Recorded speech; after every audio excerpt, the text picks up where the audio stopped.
Osteoarthritis, we're going to talk about it from a perspective in animals about degenerative osteoarthritis. Okay? That's our major type. We can also see things like immune-mediated polyarthritis, so an autoimmune condition. We can see septic arthritis, where we have infection. We can even see neoplastic arthritis, right? Cancer.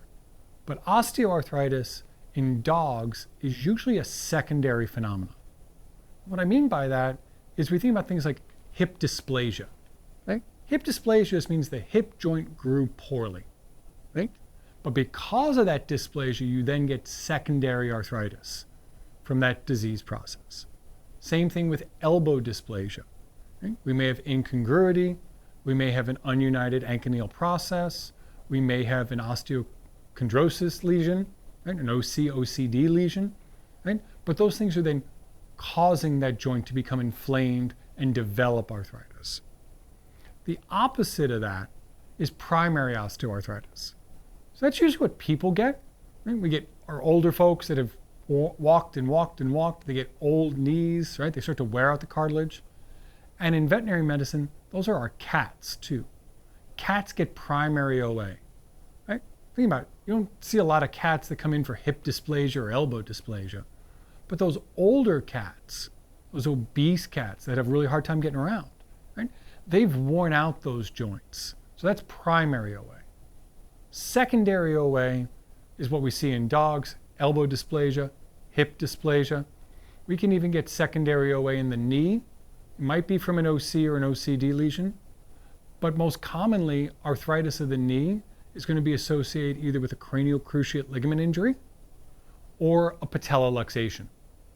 And there's been research that shows that dogs that get stifle OA, they're going to get more OA from a cruciate ligament injury than they are from a patella luxation. And in the tarsus, we're usually going to see it secondary to an OCD lesion. We don't get a ton of tarsal OA. Shoulder OA, sometimes secondary again to OC-OCD, or just some looseness in that joint, but we don't get a ton of that.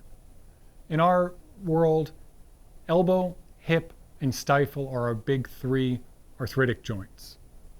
We don't really see that much in the carpus either, do we? From that perspective, once we've identified that on a macroscopic level, we can see that with radiographs, which get into, or things like that, restricted joint motion. Right? But what's happening at a microscopic level?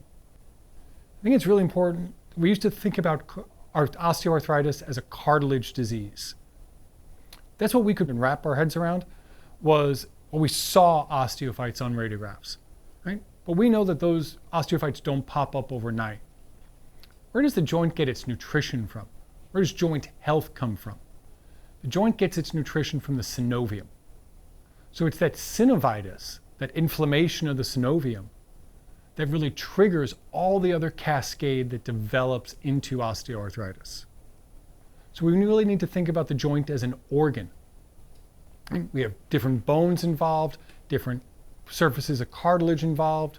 We may have ligaments inside the joint or around the joint. But what feeds the joint and keeps the joint happy is that synovium. So when we get synovitis, we then get an imbalance in the catabolism and anabolism that goes on in that joint. Right? The joint every day has turnover. Just like we have our red blood cells get through our circulation and go back through and get processed and have a lifespan, the joint capsule lining has a lifespan. Right? The synoviocytes are growing, they have a lifespan, and then they fall apart, right? And grow up new ones behind it.